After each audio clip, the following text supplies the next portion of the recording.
Todo fã das Crônicas de Gelo e Fogo segue numa espera há 12 anos pelos Ventos do Inverno. E uma das maiores expectativas com esse livro é que ele deve trazer algumas batalhas decisivas para o futuro da saga pra gente. E, em especial, existem 4 grandes batalhas que são especuladas para esse 6º livro. E é justamente sobre cada uma delas que a gente vai falar hoje. Eu sou o Terra Magaldi e vem comigo. Olá amigos, sejam bem-vindos ao Cala a Boca Thiago. E existe uma expectativa que diversas batalhas ocorram dentro dos Ventos do Inverno, especialmente porque esse é o penúltimo livro da saga e essas batalhas devem concluir alguns arcos importantes da história. E se você também está com expectativa para as batalhas que estão por vir nesse livro, já deixa o like aqui no canal, já se inscreve também, porque a gente vai falar várias vezes aqui sobre assuntos relacionados a essas batalhas, as principais que eu vou falar hoje aqui e também sobre outras, caso vocês queiram. Então deixa o like para mostrar que gostam do tema e vamos embora pro vídeo. A Batalha do Gelo. E começando com a batalha mais conhecida e também mais comentada de Os Ventos do Inverno, e que provavelmente deve ser também a primeira batalha a acontecer no livro, a gente tem a Batalha do Gelo, que na verdade é tanto uma batalha específica entre as forças do Stannis Baratheon contra o exército dos Frey e Karstark, que devem contra ele, quanto a batalha do Stannis em si pelo norte, a tentativa do Stannis de retomar o Winterfell e retomar o norte. Bom, o contexto dessa batalha acontece depois do Stannis sair da muralha para tentar reconquistar o Winterfell, quando o Jon Snow dá alguns conselhos para o Stannis para que ele pudesse conseguir apoio de algumas casas nortenhas e assim continuar sua campanha pelo norte. E depois de conseguir o apoio dos clãs das colinas nortenhas e dos Amber, o Stannis acaba ficando preso durante uma nevasca em um vilarejo na Mata dos Lobos. As tropas do rei estão sofrendo bastante com a falta de suprimentos e também com frio, já que os cavalos estão morrendo, os soldados estão morrendo e ficando doentes, então tá o caos. Porém, apesar de não ser o cenário ideal, o Stannis tem alguns trunfos na manga dele. Por exemplo, ele conseguiu enviar o Morse Amber na dianteira do exército dele antes da nevasca engrossar, para que ele cavasse trincheiras e armadilhas ao redor de Winterfell e dificultasse um pouco a vida dos Bolton. Além disso, Stannis conta com a sua experiência estratégica superior à maior parte dos seus adversários, além dele ter a lealdade de algumas casas nortenhas e também informações privilegiadas do Jon, que ele enviou uma carta ao rei que pode ajudar o Stannis a continuar vivo nessa guerra. Por exemplo, o Jon informa o Stannis que o Arnulf Karstark planejava trair o Stannis quando as batalhas começassem. Então isso dá uma enorme vantagem para o Stannis durante o conflito. Tanto, inclusive, que o 6º livro revela que o Arnulf Karstark foi preso, né? E os Karstark, de modo geral, também, por conta dessa informação que o Jon deu para o Stannis. Além disso, do outro lado do conflito, os Bolton e os seus vassalos não estão numa situação melhor. Dentro de Winterfell existe um excesso de soldados que também estão presos na nevasca, e por isso os suprimentos deles está acabando. Além disso, a lealdade dos aliados dos Boltons é bastante questionável, e logo seus próprios homens começaram a brigar e disputar uns contra os outros, especialmente quando um assassino misterioso começou a espalhar o caos pelo castelo. Provavelmente esse assassino é o próprio Mance Rayder, que foi enviado pelo Jon para justamente causar esse caos. Por isso mesmo, os Boltons forçaram os Frey a comandarem 2.000 homens para ir à frente e lutar contra o Stannis. Essa estratégia é boa porque a maior parte dos lords nortenhos do Winterfell não gostam da presença dos Frey no castelo, especialmente após o Casamento Vermelho. Além disso, com essa estratégia, o Roose Bolton também consegue diminuir o excesso de gente que tem lá em Winterfell e que está consumindo muitos recursos. E nessa comitiva, os Frey inicialmente seriam liderados pelo Aenys e Rusten Frey, mas o Aenys acaba morrendo numa daquelas armadilhas colocadas pelos Amber fora do castelo, e sobra apenas o Rusten para liderar essas forças Frey. E ele não é exatamente um comandante militar muito inteligente, o que acaba favorecendo o Stannis. Tudo indica que as forças dos Frey devem atacar o Stannis de uma forma precipitada. Por isso, se especula muito que o Stannis vai usar uma estratégia muito interessante, chamada por mim de falso farol, para conseguir enganar os Frey e conseguir vencer esse ataque inicial, mesmo estando em desvantagem numérica. E eu já expliquei com detalhes como que toda essa batalha contra os Frey pode acontecer num vídeo sobre a Batalha do Gelo, que narra justamente essa estratégia do falso farol que o Stannis pode utilizar. E depois disso, se o único e verdadeiro rei vencer os Frey, ele provavelmente vai precisar enfrentar diretamente os Bolton, já que o Ramsay deve comandar os homens do Forte do Pavor contra o Stannis Baratheon. Ou também é possível que, se o Stannis conseguir uma vitória contra os Frey, ele possa motivar suas tropas para marchar contra o Winterfell. Nesse cenário é bem difícil imaginar o que vai rolar nos livros, já que a gente veria dois dos comandantes militares mais experientes de Westeros se enfrentando, o Stannis de um lado e o Roose Bolton do outro. E embora o Stannis esteja aparentemente em desvantagem, pode ser que no momento do cerco de Winterfell apareçam coisas como o Davos junto com Rickon Stark resgatado de escravos, e isso seja o suficiente para fazer com que algumas casas nortenhas, como os Manderly, mudem de lado e passem a apoiar o único e verdadeiro rei. Especialmente sabendo que a Jeyne Poole, que estava fingindo ser a Arya Stark, fugiu também de Winterfell e tá junto com as forças do Stannis. Sem contar que o Stannis também contratou mercenários de Essos que podem chegar justamente nesse momento para auxiliar ele num possível cerco contra o Winterfell. E se algo parecido com a série acontecer, a Sansa também poderia acabar influenciando os Cavaleiros do Vale a apoiarem o Stannis contra os Bolton. Eu acho isso bem mais difícil, mas quem sabe. De qualquer jeito, eu imagino que o livro deve ter a batalha no gelo dos Stannis contra os Frey bem no começo, mas que uma eventual luta do Stannis em Winterfell, contra o Roose Bolton, vai acontecer apenas no final do livro. Ou seja, muita coisa pode rolar entre esses dois momentos específicos. E aqui no canal a gente sempre fala sobre os problemas de Westeros. As guerras, as intrigas políticas, as tretas, mas sabe um dos maiores problemas que existe nos Sete Reinos? A calvície. Tywin Lannister, Stannis Baratheon e Roose Bolton são apenas alguns dos nomes de personagens que sofrem com a calvície nos Sete Reinos. E como que eles lidam com isso? Bom, fazendo guerras para distrair as pessoas dos seus problemas capilares. Mas e você, que não tem exércitos para lutar suas guerras? Como que você vai lidar com a sua calvície?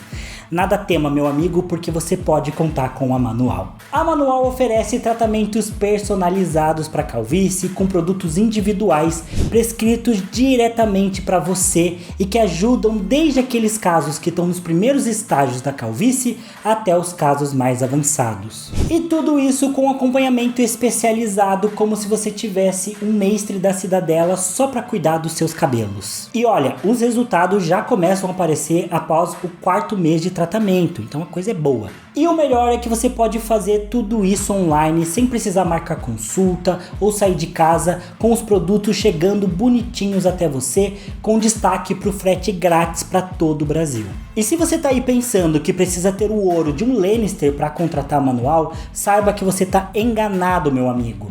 Porque você pode usar o cupom 40TIAGO que vai te dar 40% de desconto na sua primeira compra. Então clica no link da descrição para aproveitar esse desconto que é por tempo limitado e não perde tempo para começar o seu tratamento. Porque vocês sabem que o inverno tá chegando e o fim da calvície também. E vamos embora pro vídeo. A Batalha do Fogo. Bom, outra batalha que muitos fãs já conhecem e esperam é a Batalha do Fogo, que também se refere, na verdade, a uma série de batalhas que deve acontecer lá em Meereen, entre as forças da Daenerys Targaryen contra os mestres de escravos que estão cercando a cidade. Na verdade, a gente já tem até alguns capítulos liberados dos Ventos do Inverno que narram pelo menos um desses confrontos com o Sir Barristan Selmy liderando as tropas de Meereen contra os escravagistas. Se eu não me engano, são 2 capítulos do Barristan Selmy e 2 do Tyrion que narram justamente esse primeiro choque entre essas duas forças. E eu já falei tudo sobre esses capítulos liberados dos Ventos do Inverno num vídeo que eu vou deixar aqui no card pra vocês. E só pra refrescar a memória de quem ainda não assistiu a minha série sobre o Nó de Meereen, onde eu explico tudo o que aconteceu na cidade com o governo da Daenerys, e eu também vou deixar esse vídeo aqui no card, depois da Dany libertar os escravos de Yunkai e Astapor, ambas as cidades acabaram restituindo a escravidão e se voltaram contra ela. Na verdade, Astapor acabou se tornando uma cidade extremamente decadente e em ruínas após a Dany sair de lá.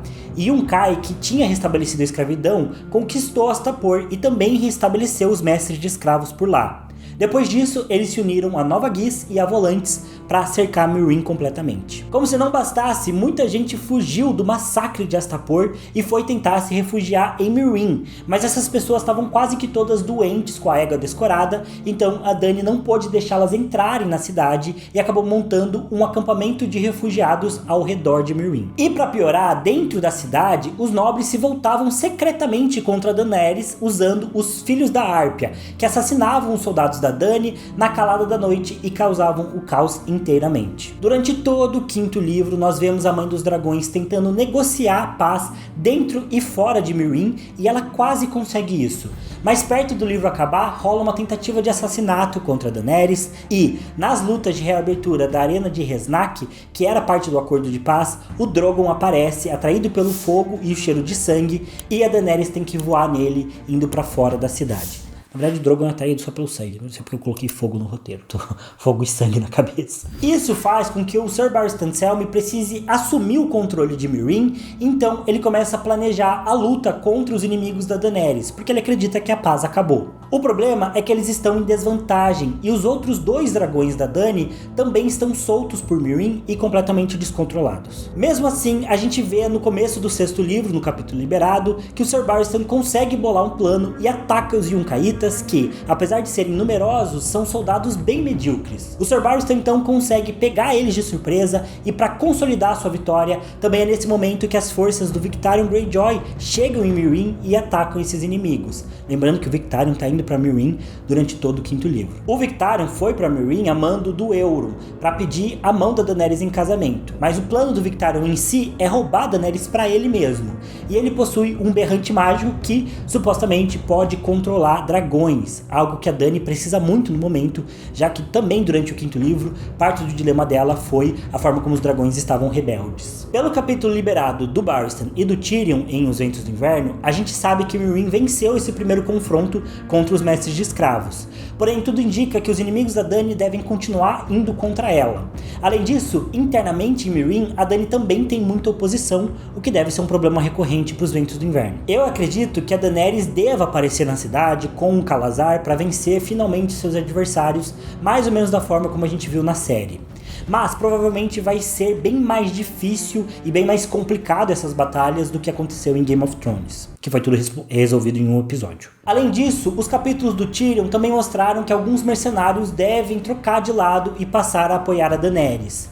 Porém, o principal legado para mim dessa Batalha do Fogo é que a Daenerys deve ser completamente implacável durante ela. Isso porque no final do 5º livro, a Dany parece ter finalmente aceitado o seu lado dragão e o seu legado Targaryen. Então, ela deve surgir sobre os escravagistas com fogo e sangue na força máxima, e isso pode repercutir muito mal lá em Westeros, com as pessoas, especialmente os inimigos da Daenerys, espalhando que ela na verdade tem a mácula Targaryen e que ela é louca, que ela é tirana e que ela é sanguinária.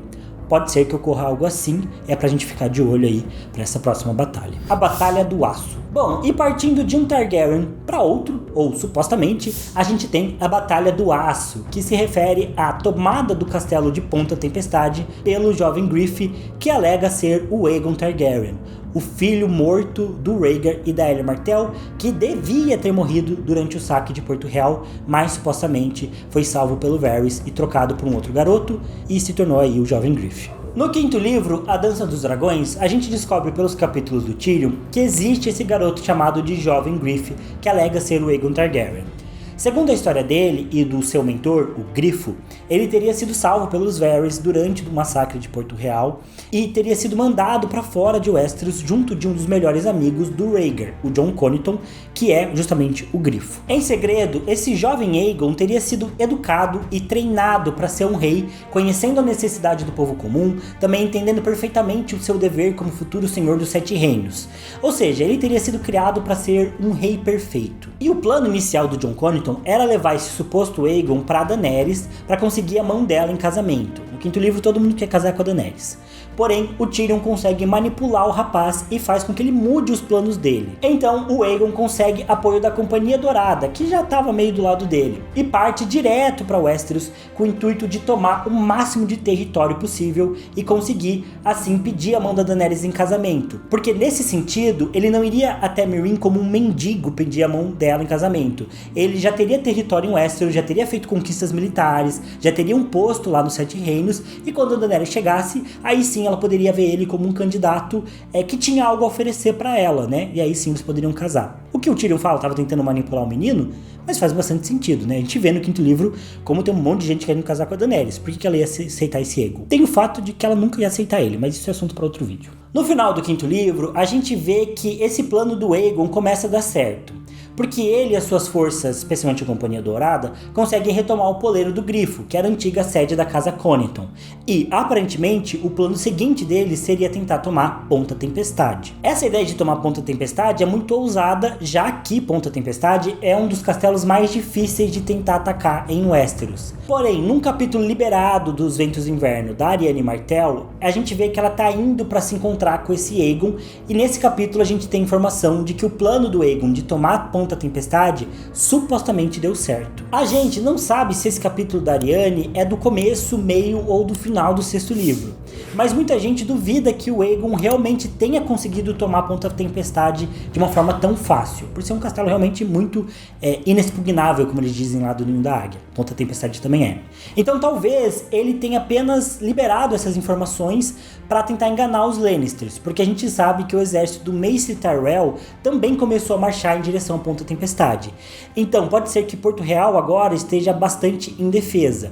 E existe a expectativa de que o jovem Griff consiga tomar Porto Real da mão dos Lannisters. Então talvez ele tenha só espalhado a informação de que ele conseguiu tomar Ponta Tempestade para enganar ali a Cersei e a galera dela. Se isso for verdade, é bem provável que os Martell apoiem o jovem Griff, especialmente porque a Arianne deve seduzir o menino para casar ele mesmo com ela e poder se tornar rainha de Westeros. Porque durante o capítulo liberado dos Ventos do Inverno da Arianne, a gente vê que ela tá bem incomodada com a ideia do irmão dela, Quentyn Martell, casar com a Daenerys, porque essa era a ideia. E ela, que é mais velha do que o Quentyn, ficaria numa posição abaixo dele, e isso incomoda bastante ela, e já dá o indicativo de que ela deve tentar se tornar rainha, e não só liderar a Dorne. Por outro lado, outra teoria diz que a forma como o Aegon conquistou Ponta Tempestade foi usando uma estratégia militar e não pela batalha. Isso explicaria como que ele tomou Ponta Tempestade tão rápido. Isso porque a bandeira da Companhia Dourada é um monte de crânios em um fundo amarelo. Então, o Aegon e seus homens poderiam ter disfarçado essas bandeiras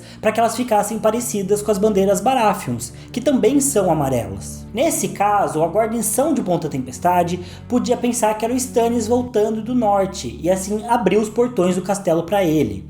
E, uma vez lá dentro, a Companhia Dourada podia facilmente render a guarnição e tomar toda a Ponta Tempestade para eles. Além disso, a marcha do Mace Tyrell até Ponta Tempestade pode também acabar sendo mais um encontro político do que uma batalha em si. Porque existem teorias de que o Jon Coniton pode convencer os Tyrell a se aliarem ao suposto Aegon. Essa estratégia poderia dar certo porque o Mace não é exatamente o líder militar mais brilhante e parece ser o tipo de pessoa que pode ser manipulada. Além disso, a Campina também deve estar sendo atacada do outro lado pelos Greyjoy, enfraquecendo ainda mais a posição militar dos Tyrell. Então pode ser que a Batalha do Aço seja apenas, na verdade, uma série de estratégias do Jon Coniton e do suposto Aegon para conseguirem apoio em Westeros e aí sim marcharem para Porto Real. Ou seja, a verdadeira Batalha do Aço seria em Porto Real. Mas é claro, isso é só especulação, né? E a gente só vai precisar esperar os Ventos do Inverno para confirmar. A Batalha do Sangue. E por fim, chegamos à mais inusitada, talvez uma das mais importantes batalhas em Os Ventos do Inverno, a Batalha do Sangue. Ela deve acontecer entre as forças dos Nascidos de Ferro, liderados pelo Euron Greyjoy, contra os Hightower e os Redwyne lá em Vila Velha. E apesar dessa batalha parecer menos importante politicamente do que as outras, por ter casas menores, entre aspas, ela com certeza não é. Isso porque vale lembrar que a Campina é uma das regiões mais ricas e férteis de Westeros. Então, se os Nascidos de Ferro avançarem ali, todo o reino pode sentir o impacto da destruição que eles causarem por lá. E, além disso, essa batalha tem um peso mágico para toda a história das crônicas, porque tudo indica que o Euron Greyjoy está buscando causar um verdadeiro apocalipse em Westeros. Depois de ser eleito rei dos Nascidos de Ferro, o Euron partiu com cerca de 900 navios para atacar a Campina. Inicialmente ele tinha 1000 navios, mas ele destacou 100 para serem enviados para a Baía dos Escravos, liderados pelo Victarion, justamente nesse objetivo de conquistar a Daenerys, como eu já mencionei. Os outros 900 navios ele usou para partir para fazer os seus ataques e saques pelo sul dos Sete Reinos. E para evitar que os Nascidos de Ferro conseguissem concluir esse objetivo, toda a frota Redwyne foi enviada para enfrentar o Euron, e lá em Torre Alta, os Hightower também começaram a se preparar justamente para apoiar os Redwyne durante essa batalha. Nos capítulos do Sam, durante o quarto livro, a gente descobre que os Nascidos de Ferro já conseguiram tomar alguns portos e cidades pelo sul, antes de serem parados. Porém, num capítulo liberado de Os Ventos do Inverno, a gente sabe pelo Euron Cabelo Molhado, irmão do Euron Greyjoy, que os navios Greyjoy foram cercados tanto pelos Redwyne quanto pelos Hightower. Ou seja, eles foram pegos ali numa suposta armadilha. A frota do Euron está cercada e em menor número, o que poderia significar uma grande desvantagem para ele. Porém, tudo indica que foi o próprio Euron Greyjoy que colocou a frota dele nessa posição. Ele queria que os Hightower e os Redwyne cercassem ele, porque, ao que tudo indica, o Euron quer criar uma batalha caótica e usar isso para iniciar uma espécie de ritual que tem tudo a ver com o nome dessa batalha, que é Batalha de Sangue. E agora, para explicar todo esse contexto mágico da Batalha de Sangue, eu vou precisar voltar e falar sobre algumas profecias e visões que aconteceram durante os livros. Por exemplo, num capítulo da Melisandre, da Dança dos Dragões, ela tem uma visão na qual ela vê, abre aspas, torres à beira-mar, submersas sobre uma maré negra e sangrenta, fecha aspas. Bom, essa batalha vai acontecer próximo a uma cidade chamada de Três Torres, e a maré sangrenta pode ser justamente uma referência à carnificina que vai rolar durante esse conflito das forças dos Redwyne, dos Hightower e do Euron Greyjoy. E, da mesma forma, um segundo sacerdote vermelho, que está próximo a Meereen, chamado Mocorro, também diz ao Tyrion que ele costuma ver nas suas chamas, abre aspas, uma coisa alta e magra, retorcida com um olho negro e 10 longos braços navegando em um mar de sangue, fecha aspas. Aqui a gente tem uma segunda referência ao Euron e ao Mar de Sangue, já que o Euron tem apenas um olho e a criatura com 10 longos braços seria um Kraken, símbolo dos Greyjoy, ou seja, um Kraken de um olho só, o Euron. E por fim, a gente também tem uma terceira referência a esse mar de sangue no capítulo liberado do Aeron Cabelo Molhado, onde ele diz que vê os navios dos Nascidos de Ferro queimando em um mar de sangue fumegante. Ele também diz que vê o Euron sentado no trono de ferro, mas que nesse caso o Euron já não era mais humano, ele parecia mais um polvo do que um homem, um monstro como um Kraken das profundezas, o rosto uma massa de tentáculos. Ou seja, a gente tem várias referências a Krakens das profundezas, o Euron e ao Mar de Sangue. Tudo indica que essa batalha vai trazer um mar de sangue para a história de uma forma literal e que também pode fazer submergir um Kraken das profundezas. Até porque o Euron tem vários sacerdotes, feiticeiros e magos como prisioneiros em seus navios e ele está amarrando essas pessoas nas proas. Ou seja, ele está colocando elas de uma forma bem cruel e ritualística como oferendas ao mar antes da batalha. Agora, o que resta a gente saber é se esse ritual durante essa batalha vai ser algo figurativo, representando o surgimento do Euron Greyjoy como um Kraken por ele ser uma pessoa monstruosa, ou se vai ser algo mais literal. Isso porque nos capítulos liberados dos Ventos do Inverno, a gente tem diversas citações dos capítulos da Arianne, do Barristan e do Aeron Cabelo Molhado sobre o fato da água junto de sangue ser algo que atrai Krakens das profundezas, ou seja, algo que atrai literalmente os bichos Krakens, né? Sangue na água, assim como, sei lá, assim como o sangue atrai tubarão, ali em Westeros, sangue atrai Krakens. Então, pode ser que o Euron queira despertar um poder interior nele, e ele próprio ser o Rei da Noite, do Deus Afogado, ou uma figura mítica e poderosa que vai conquistar o mundo todo.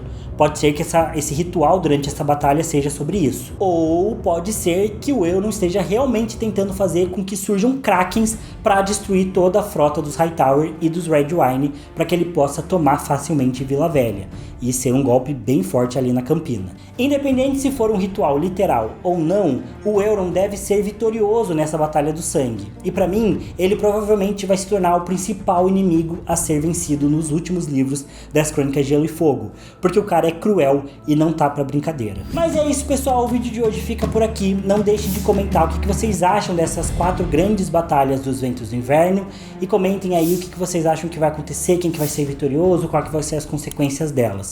Pra qual batalha vocês estão mais ansiosos pra ver? Eu acho que a Batalha do Sangue é que mais me deixa curioso por todo o contexto mágico dela, mas olhando pros desenvolvimentos ali dos arcos, eu tô muito ansioso pra ver o que vai acontecer na Batalha do Gelo e se o Stannis vai conseguir sair vivo dela e se ele vai durar mais nos livros do que ele durou na série. E lembrem também que na descrição do vídeo tem o link pro site da Manual com um cupom de 40% de desconto na primeira compra de vocês, para vocês estarem belíssimos e cheios de cabelo para quando os Ventos do Inverno forem lançados, beleza? E é isso, pessoal, obrigado por terem assistido o vídeo até aqui, eu vejo vocês no próximo, valeu, falou e até mais.